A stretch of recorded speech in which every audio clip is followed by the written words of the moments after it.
everybody, today I'm going to be doing a book review. And what is this book I shall be reviewing? It is The Empress by S.J. Kincaid, the second book in the Diabolic series. And we are working with Simon & Schuster to bring you guys this lovely novel for the Utopia Book Club. And if you have not joined the Utopia Book Club, I definitely recommend that you guys do, if I may say so myself. So link will be down below if you want to go and join us on Goodreads. The Diabolic was our book club book of the month last year, and if you guys want to go check out my review on it, I'll be linking it down below. It's spoiler free. But that being said, if you have not read the first book in the series, you may not want to go and watch this video quite yet, because even though it is spoiler free, you may be spoiled slightly to the events that happened in the first book. But if you want to stay a second and learn a little bit about the book series, I'll give you a little sneak peek into what this world contains. So as a science fiction writer, I love this book series, and I find it so fascinating to see a sci-fi world through another person's eyes, especially one that is so different from my own book, which is called ZENITH, the Andromeda Saga. And if you guys want to go and pre-order this book, it is up for pre-order now, and it comes out in January, and every single pre-order helps. So go down below, pre-order the book wherever you live in this world, and there's lots of awesome goodies you get for pre-ordering. So Nemesis is the main character in this book series, and she is a diabolic, aka a humanoid being that's main reason for living is to protect a person. And the person she protects is Sidonia, the Galactic Senator's daughter. And this world is so phenomenal and very fascinating because there is no advancements in technology in this world. They only use the technology of the past because new technology is banned. So in the last book, we got to see Nemesis's journey throughout the political construct of this world and actually posing as Sidonia in order to save her from the people who want to do her wrong. And the ending of the book was totally explosive and completely insane and was so good, but I'm not going to spoil it for you guys because it was just that good, even though you guys have probably already read this book if you are watching this video. And it's really amazing seeing Nemesis in the previous book kind of find her humanity even though she's a humanoid, and getting to find love and also learn about emotions because she doesn't really have many, but when she learns about them, it's very interesting seeing her come about them. I know one of my favorite parts of a science fiction novel is actually seeing the point of view of a robotic creature, whether that's a humanoid like Nemesis is, or an android, or a cyborg. I find it very interesting, especially because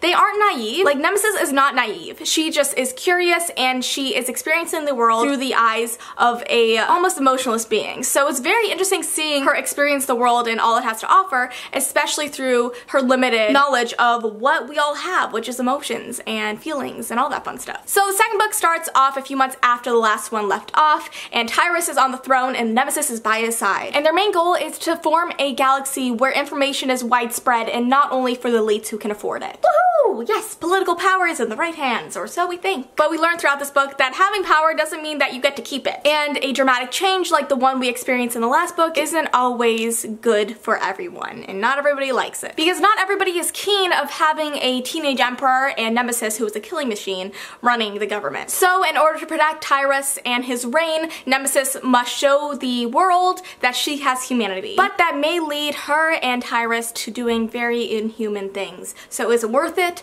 Well, we find out in this book. So sequels are very difficult for authors to write and readers to read and enjoy as much as the first book if they really love the first book like I did. I'm currently writing the second book in the Andromeda Saga, which you guys don't get to find out what the title is just yet, so right now we're dubbing it ZENITH 2. But I swear guys, we have a name. But honestly, S.J. Kincaid is a phenomenal writer. I love every single word she has written, and I find it so fascinating in the world that she's created and how she explains it. So this world is very complex in the political atmosphere of it, and the world building and everything that comes in between those two. Creating a science fiction world like she's created is very difficult and very hard to pull off in an understandable way, but she did a great job and she brought it forward in the second book so flawlessly. I love how we got to see Tyrus and Nemesis evolve as characters but also evolve with each other, and I really love seeing the political climate evolve as well, especially because it's in the wake of such a crazy conclusion of the last book. So the first 100 pages kind of started off a little bit slow for me, but that is not always a bad thing. Sometimes you need kind of a slower paced thing to get you into the book, so then you're able to go into the faster parts with a better understanding of what this world in this book has to offer you later on. So it wasn't completely bad. I actually enjoyed the slower start to this book. And I kind of really did enjoy watching Nemesis evolve as a human being almost with her emotions. It's kind of like Wonder Woman in a sense. You see Diana being introduced into this new world and she doesn't actually know what it has to offer her entirely. She's read about it in books and studied it, but she has never set foot in this world. So So Diana is kind of like Nemesis, stepping foot into a new world with new emotions and new people and having to evolve to that in a very quick amount of time. And it's not always easy, and I do really enjoy that Nemesis had a struggle with it, and I thought it was very interesting how she handled it, because handling it means using emotions and feelings. The only time I had difficulty with her actually understanding humanity was when I just wanted her to get it like really fast, and that was probably at the very start of this book, where I was like, just girl, understand it. Then I had to kind of take a step back and was like, well, she can't really do that. She's been programmed not to do that. So kind of getting out of that programming is difficult for her. I really love the evolving romance in this book. I felt like it's very fluid and nice. Besides that, I felt like this was a very, very strong sequel to the first book. I was really worried going into it because I was like, that type of ending in the last book, I was kind of worried going to the second one being like, okay, is it gonna be better or worse or just like a little bit in the middle? I'm not sure, but I honestly thought that it was definitely above the middle, not the best, but not the worst, but just enough amazingness to satisfy me until the very last page, which let me tell you guys, from the middle of the book onward, holy crap, it was a non-stop roller coaster and I was throwing up at every turn. It was intense and it was definitely something I was not expecting, and I'm really glad I did not expect it, because usually I can call plot twists before they happen,